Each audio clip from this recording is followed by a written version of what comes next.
Harper One and HarperAudio present Legends and Souls, the Memoir of an American Original, by Sonny Vaccaro with Armen Keteyian.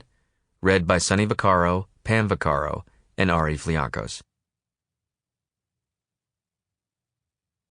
To Rob Strasser and Peter Moore, my dream team partners whose belief, vision, and creativity took Nike and the rest of us from an obscure running shoemaker to the legendary culture-shaping icon it has become. To Natal and Margaret Vaccaro, my parents, whose unconditional love and honesty that they instilled in me continue to guide me and lift me. To E.J. and Pauline Monarchy, for always believing in me and welcoming me into their lives with love. Because of them, I found Pam, my wife, a life partner I could have only dreamed of, who's been by my side through every single step of this perpetually meandering adventure. And to those thousands and thousands of amazingly gifted young athletes whose hopes, dedication, and aspirations have kept me young forever. My undying gratitude to Mary Jo Monarchy, the book's guardian angel, a gifted writer who for years urged me to get all this down on paper, and who relentlessly organized, encouraged, cajoled, edited, and drove the writing forward through every aspect of this project, keeping all of us focused on the vision and the dream, even as she valiantly fought the cancer that took her from us before she could be here to share the joy of this moment. She blessed every life she touched, beginning with Pam and me. You have enemies. Good. That means you stood for something, sometime in your life.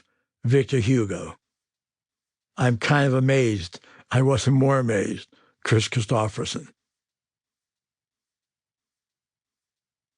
Prologue. One should always be a little improbable. Oscar Wilde. On a breezy June afternoon in 1994, Paris was alive with its usual early summer buzz surrounding the French Open. Pam, my wife of 10 years, and I were in the City of Light to catch the Open after a short but wonderful side trip to Calabria in southern Italy to bring my 83-year-old father back to his hometown of Falerna. It would be his last opportunity to visit his birthplace and reconnect with the 89-year-old sister who helped raise him after his mother passed away when he was an infant.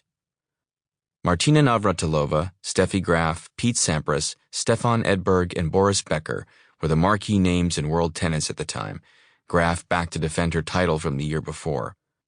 Steffi was synonymous with greatness in tennis and was Adidas's, my then-employer's, top female athlete.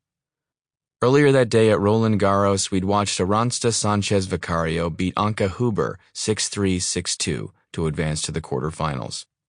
After the match, we headed back to the venerable Hôtel de Crillon, built in 1758, a half-block off the Place de la Concorde. Around 6:15 that night, we summoned the elevator to the 5th floor on our way to join ESPN broadcaster Dick Vitale and his wife Lorraine for dinner at a chic little brasserie a block or so from the hotel. We were headed down to the lobby when the elevator bell dinged to announce a stop.